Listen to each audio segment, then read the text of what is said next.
Well, we're talking about dating tonight, and I would like to begin with a quote from David Brooks. He's a columnist for the New York Times, and he wrote an article about the social frontier facing the young modern single, and this is what he said. They hit puberty around 13, and many don't get married until they're past 30. That's 2 decades of coupling, uncoupling, hooking up, relationships, shopping around. This period isn't a transition anymore. It's a sprawling life stage, and nobody knows the rules. Once young people came a call-in as part of courtship. Then they had dating and going steady. But the rules of courtship have dissolved. They've been replaced by ambiguity and uncertainty. Cell phones, Facebook, text messages, they give people access to hundreds of, quote, friends. But that only increases the fluidity, drama, and anxiety. And I'll tell you, I don't know David Brooks, but in my experience of living among young singles, I would say I hear this all the time. Ambiguity, uncertainty, drama, and it all produces anxiety. And it makes me sad that something that should be associated with words like fun and exciting, we're talking about young love, are more often associated in the conversations I have with you with words like sad and exhausting and stressful.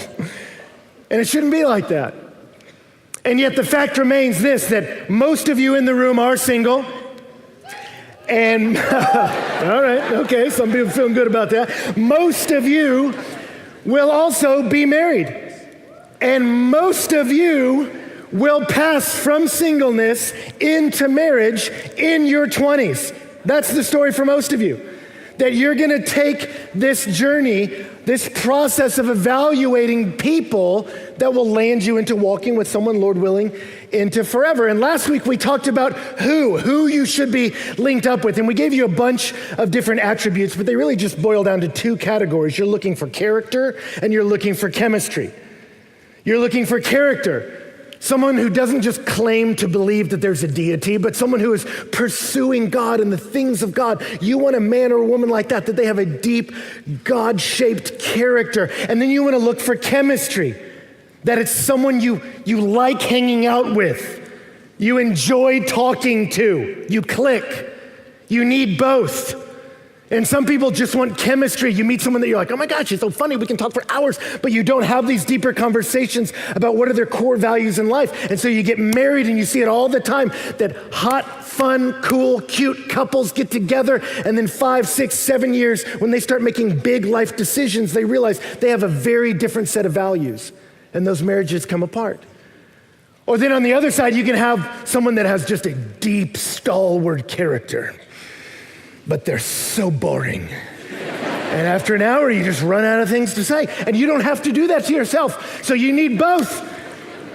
That they have a solid, godly character and there's chemistry. You get along. And so we gave you this picture of running, of that you are meant to be as a single person devoted to the Lord, that I'm chasing after the things of God, pursuing God, and using the gifts and abilities and time and influence He's given me to be a blessing to all people who are made in the image of God. That's my life. I'm in a pursuit of Him. And as I'm doing that, a lot of people are gonna be around.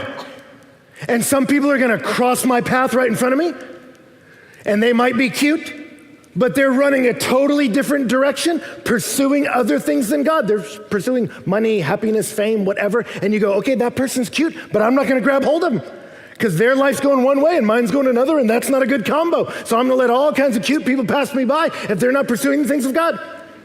And yet when you chase after the Lord, after a while, you're gonna look around and there's gonna be people chasing along with you. And as you're running along with these people, you're gonna start talking to a few of them and checking them out and be like, okay, and kind of run up next to that person and start to talk to them and start to see, do we have chemistry? Do I like talking to you? Are you fun to be with? And as that happens, you find someone to run with in life. And that's the vision we gave you of what marriage is supposed to be. Marriage is not you looking deep into the eyes of someone and saying, in your eyes, I am complete, right? That's too much weight to put on another human being. You're not half a person waiting for another half a person that's your soulmate, right? That's not how you're built, right? And some people hate on the term soulmate. I don't know how to feel about it. Like, do I think God has the one for you? I think God rules all things in the universe, by the way. And so does he have the one for you? Yeah, he might have the three for you. Elizabeth Elliot was a godly woman. She married a guy who died very young, and she remarried a guy that died, and she remarried again. She was a godly woman, and she ended up having 3 husbands over the course of her life. I don't know what God's plans are for you. But if you're saying I'm looking for a soulmate and that it's someone who will just complete my soul, that's not what a human being is designed to do. You're not meant to stare into each other's eyes and find eternity and bliss. You're meant to grab hands and run out into the world together. That's why you want to marry someone that's going the same direction at the same pace, that you run together into the drama of life. So let me dispel a myth right here at the front. You don't want to date someone that's all drama. I knew you were trouble when you walked in. Then why did you date him? You don't date that person. That makes no sense. You don't, and some people feel that. You go, man, dating is supposed to be tumultuous. Like, I hate you, but I love you. And it's supposed to have all this drama. Don't date drama. Don't marry drama. Life brings enough drama. You get together with a low drama person, y'all link hands and run into the drama of life together, supporting each other. You don't want to be linked up with someone that you go, I just never know when he's going to turn on me, right? You don't want that person. You don't marry crazy. You face life's crazy with someone that's chasing the things of God along with you. That's what marriage is supposed to be. And that was last week, the who. Now we got to talk about the how, because some of you are saying, I want that person. How do I get that person? What process can we go through because it's so ambiguous? What are the rules? What am I supposed to do? It's all crazy. I remember talking to a girl that in exhaustion at one point said, I just wish everyone had a symbol on their head. And you just had to find the person with the corresponding symbol, and that was the one you were supposed to marry. She's like, it would be so much easier. But that's not what's happening. That's not how it's going to work. You must pass through a process of evaluation. And in different cultures and in different times in history, that process of evaluation has looked differently. Now it's called dating. That it's a process of evaluating a person and saying, are you a good fit for me to link with for the rest of my life? Dating is a process. And I keep coming around that word because a process has movement to it. It's a series of actions unto a predetermined end. That I'm interacting with someone unto the end of discerning, are we meant to run into eternity together? Dating is not a status that you sit in. Well, I guess we're dating, and just hang out in. It's meant to have movement to an end, which is marriage, right? And there's a lot to say about this process. The Bible doesn't talk about dating per se. There's not a verse about, and Moses took Zipporah unto Chili's. You're not going to find that. But the Bible says a lot about how to evaluate. And so as we talk about the modern system of dating, you can debate whether or not it's the right way to do it. But given what is, the Bible speaks about how to evaluate if someone's the right fit for you. And I want to give you 7 things when we talk about how to date.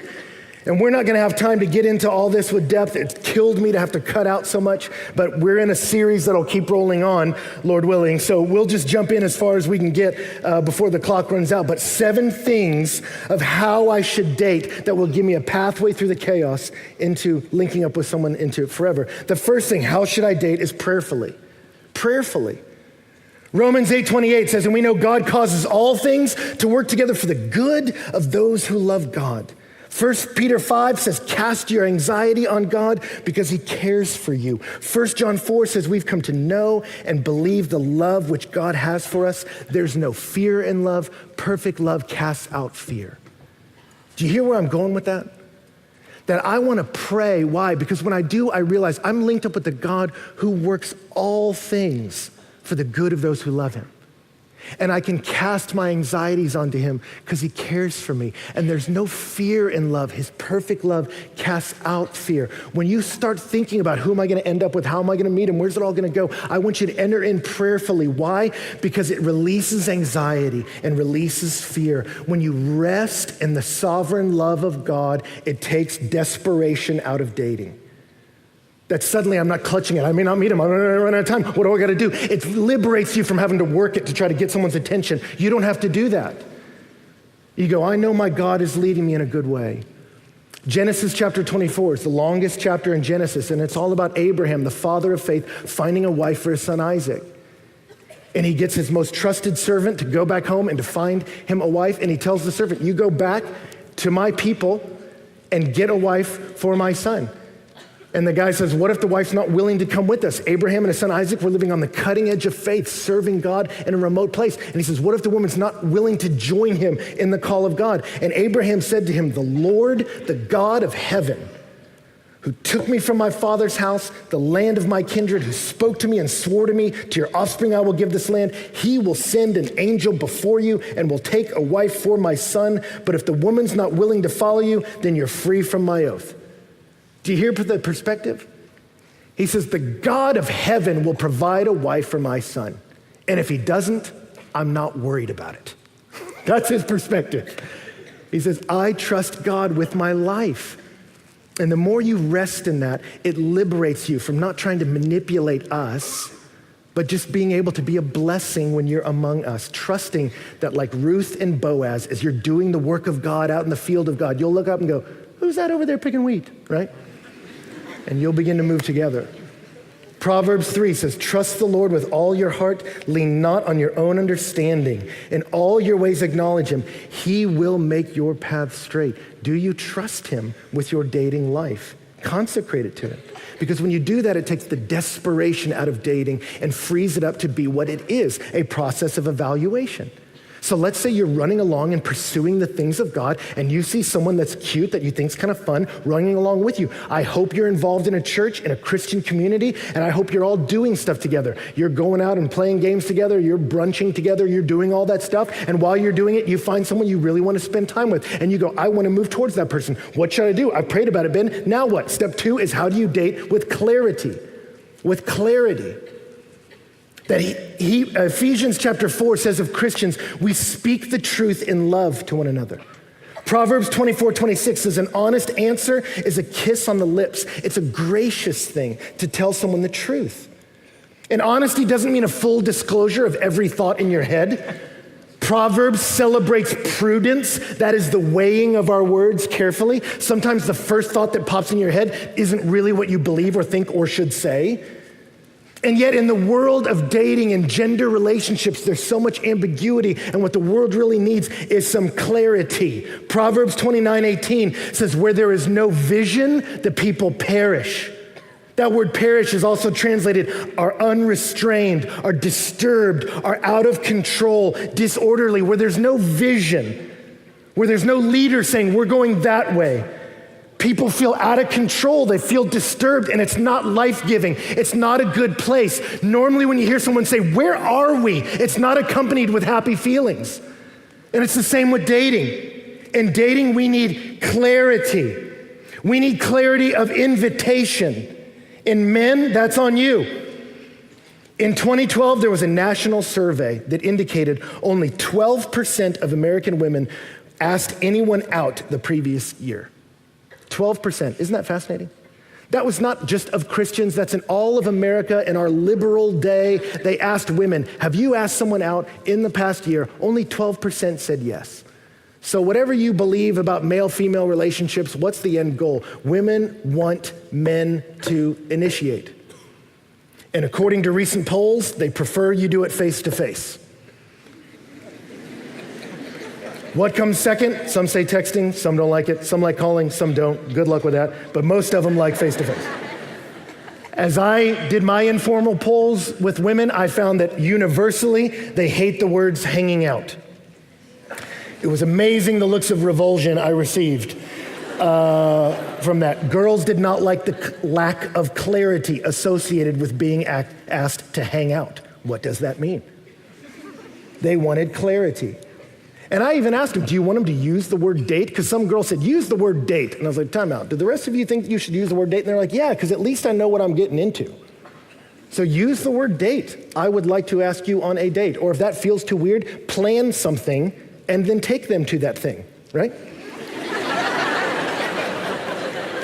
For me, when I dated in college, it was an absolute train wreck, and I just had to stop. I mean, it was not good. I'll tell those stories maybe someday. Let me tell you about when I did it right with Donna.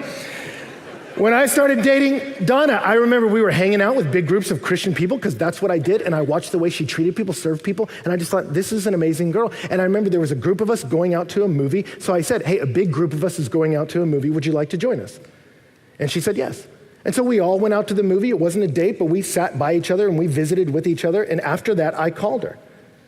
And I said, hey, my brother's in town, and he's got this New Year's Eve thing he's going to, and he invited me, and I need a date. Would you like to come with me? And she said yes. And so we went, and at the end of it, thank you. Yeah, I felt really good about that. When it ended, at the end of the date, I said to her, hey, this was a lot of fun. Can I call you again? And she said yes. So I called her again and said, hey, there's a play showing downtown I'd like to see. Will you go with me? And she said yes. We never made it to the play because we had some friends whose child ended up in the neonatal ICU, and we literally had to divert the car and go straight into a crisis situation where I had to minister to some good friends, and I got to see how she reacted in that moment, and it was spectacular. And so we were clear with what we're trying to do, and I learned about here, clarity of intentions. Don't play games. Well, I'll just flirt a little bit, maybe I'll wait, and then like text 2 weeks later. That's for people with nothing better to do. If you're a Christian, we believe this world's going to hell, but we have the hope for the world. We have the answer.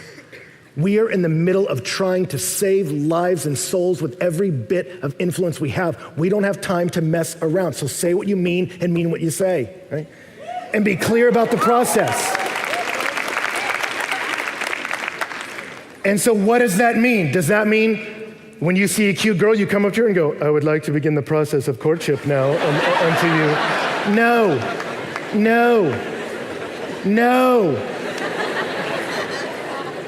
It means if you enjoy talking to her, say, hey, I really enjoyed this. Can I call you? Or say, hey, this was really fun. Would you be willing to go to dinner with me?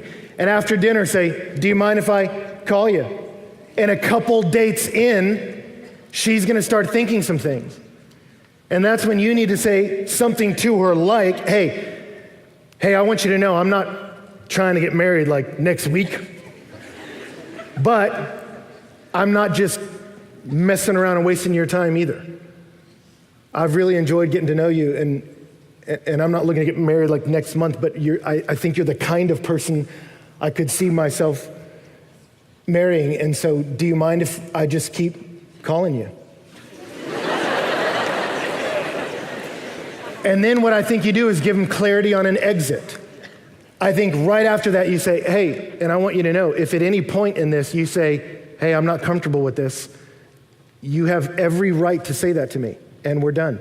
And I trust the Lord with my life, and I trust the Lord with your life. So if this is in any way uncomfortable, we'll just stop. There's no pressure. And you give her a big door out. 1 Corinthians 14 says, God is not a God of confusion, but a God of peace. Jesus, when he was described, they said he was full of grace and truth. And so we graciously speak the truth to one another to give them clarity. And ladies, you reciprocate with honesty. Don't just freeze him out and never respond to the text, right? You tell him. If he asks you out and you're not interested, say, you seem like a great guy, but I can't see it going anywhere, honestly. Or maybe you say, yeah, I'm comfortable moving forward. And I've talked to girls whose men did this, husbands now, and I remember talking to one and she said, I loved the clarity he gave me. Every couple dates, he would just talk about where we are. She said, I always knew where I stood. I didn't have to guess what he thought. And so we're prayerful with clarity, but always with a sense of autonomy. Autonomy, that's your next one. And you go, what does that mean? Well, here's what that means. The Bible acknowledges a few relational categories. The first is believer in Jesus Christ, non-believer. And the Bible's very clear, you don't date across those lines because you have different allegiances in different directions. You're meant to love that person and be kind to them, but your primary goal in their life is to see them have an eternal relationship with God, not a romantic one with you. And so you don't date them, right?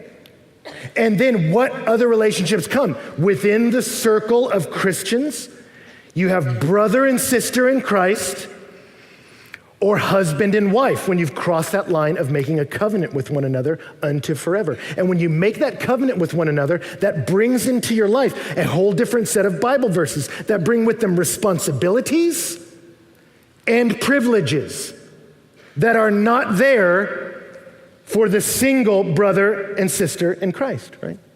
But here's where the problem lies.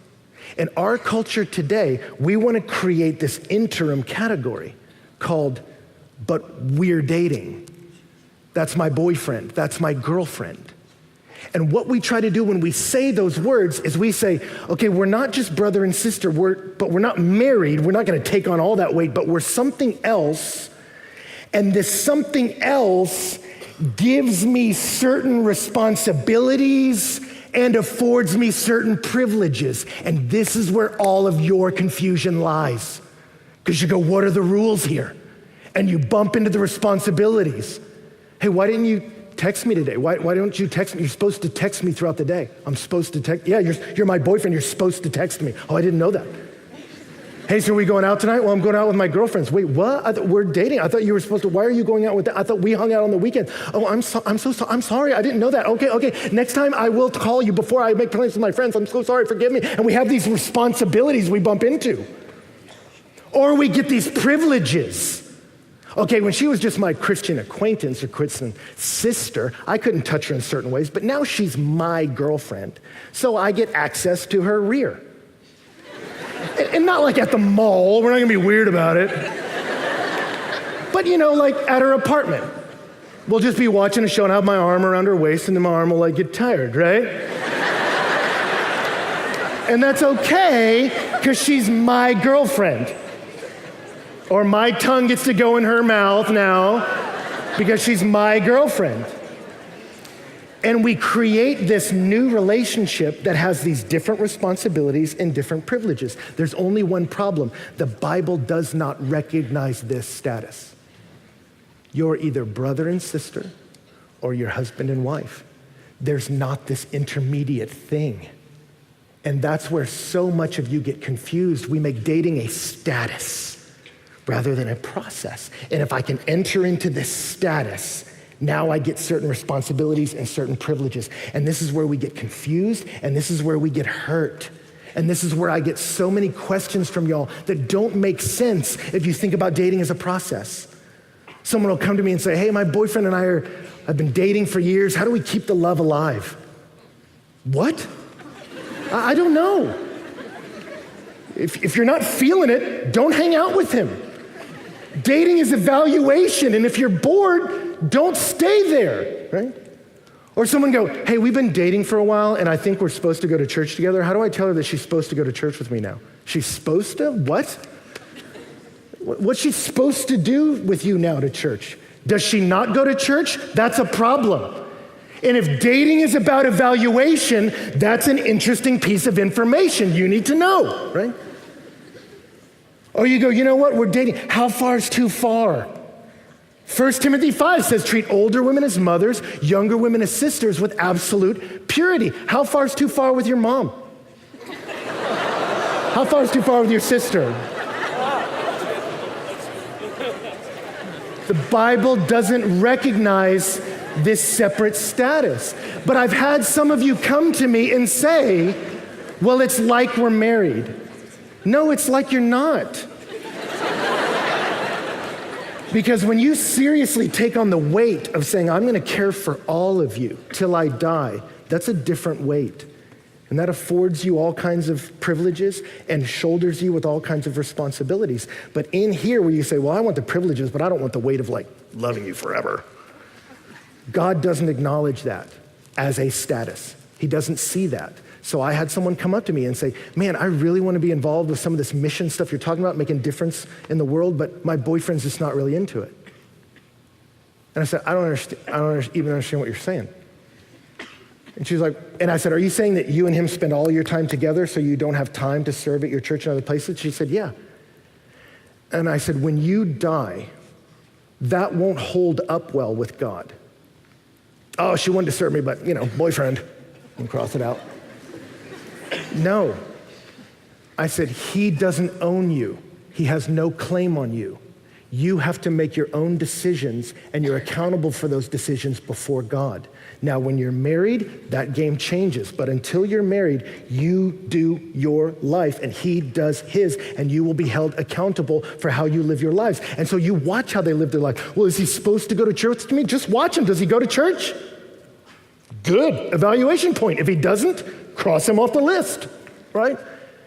Is he fighting against sin? I'll hear a girl say, well, we're fooling around sexually, but it's because my boyfriend his needs are so strong. It's not like other people, and so I have to be there for him. And you go, no. You're evaluating him. And if his struggle with pornography means he's looking at it every week, he's not struggling. He's getting his butt kicked. And you don't need to come help him. You don't. You step back and watch him, because what kind of guy do you want to marry? Some guy that faces a real struggle in his life and folds like a lawn chair? No. You want a guy that when he faces the very real and very difficult struggle with pornography to say, you know what? I'm going to dust myself off, get some friends, get together, hold each other accountable, and make war against this. That's the guy you want to marry. The guy who's like David, who kills Goliath and then comes back and gets married to you. You want to marry a warrior like that, not some guy that's like, I'm just struggling, so show me your boobies. Get out of there. You are not obligated in this moment. You have to live your own life, your own way, and God will hold you accountable for your life, right? That's why I say, when people come up to me and say, hey man, I've been hanging out with this girl, we're trying to figure out when to make it like official, like Facebook official or whatever, like what's your advice? And I always ask them, I always say this, so if you're thinking of asking me this, here's what I'm gonna say. I'll say, are you ready to get married in the next 6 months? And normally the guy goes, what? No. And I said, then you don't need to be in a rush to expedite naming this. Because what you're trying to do is get security and comfort by locking her down, saying she's my girlfriend. What does that mean? It means other guys can't get her. And it means I have a certain claim on her. You don't. Not under God, you don't. She can do whatever she wants.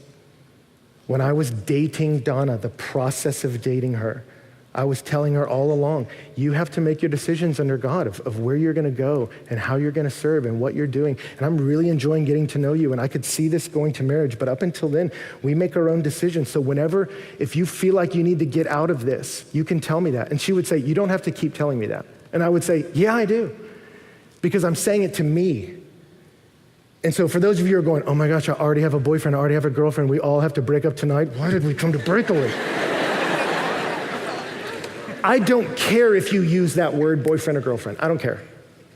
But when you got your little flashcards and the word boyfriend is written on the front, the definition on the back for many of us, even though we won't say it out loud, is that gives me certain responsibilities and certain privileges. And I'm telling you, it doesn't. Not under God. So you can call yourself her boyfriend, she can call you boyfriend, you can call her girlfriend, I don't care. But when you intersect with her, you need to say, I have no rights to her body. I have no claim on her life. She's not mine. She's a daughter of God and she's a Christian sister, and I will treat her as such. And there's a lot more that comes to that, but we're gonna have to move fast. What am I on point 3? Oh geez. This is gonna be, I don't know how we're gonna do this. Anyway, that ties into point 4, and that is purity. Purity. And you go, why should we be pure? Aren't we supposed to figure out if we're sexually compatible? That to me is one of the most asinine arguments I've ever heard. Well, we gotta fool around. How are we gonna figure out if we're sexually compatible? Are you a guy? Is she a girl?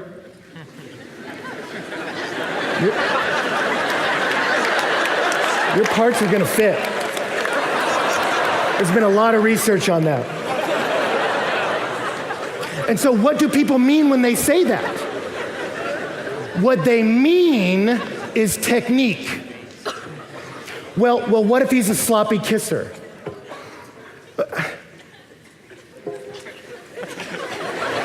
If you're pursuing a man of character, a man who's gonna be gentle with you and caring and listen to you and promise you to love you in sickness and health until death do you part, if you've got a guy like that who will lay down his life for you, do you think he won't be open to some pointers on how to kiss? You marry character. Ladies, you find a guy that's gentle, patient, understanding, and strong, and all that character will translate into the bedroom. Men, you marry a girl who's responsive, tender, patient, encouraging. All that character will translate into the bedroom, and you will figure it out together. That's what the first year of marriage is for. But you marry someone that has a godly character that's caring and tender and loving for you, and you guys will figure it out, and it'll be fun. She doesn't have to figure it out with someone else. Well, I want to be a little more experienced before I get there. No, figure it out together. We got to have experience with each other first to see if it's a good fit. That is so selfish. Because what happens if you get married and you do get hurt? What happens if you get MS and you can't pick up your arms anymore? You're going to be married to someone that goes, well, I married you for sexual compatibility and it looks like that changed, so I'm going to go for a younger model. You don't want that. You pursue character, and that will take care of itself. And the other point about sexuality I just want to press is that it really sabotages the evaluation process. 1 Corinthians 6, Paul speaks about this. He says, do you not know that he who is joined to a prostitute becomes one in body with her? And it sounds like an obvious statement. Yeah, if you join with a prostitute, you become one body. That's not rocket science, Paul. What he's saying is, no, it's more than just physical, because then he quotes the Old Testament, for as it is written, the two become one flesh. What he's saying is sex is more than just physical. It is. It's meant for bonding. There was an article in Psychology Today that was talking about breakups, and it was so fascinating. It says the duration of a romantic relationship does not always correlate with the severity of the breakup. Instead, the intensity of the bond established directly correlates with the symptoms of experiencing a breakup. What affects bonding? The amount of time together and physical contact.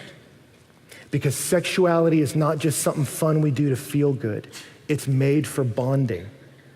In Psychology Today, which has no Christian goals or influence, says when we break up, they go, what happens is physical contact with your partner can create an intimacy and a bonding through the neurotransmitter dopamine. Your mind takes a dopamine bath.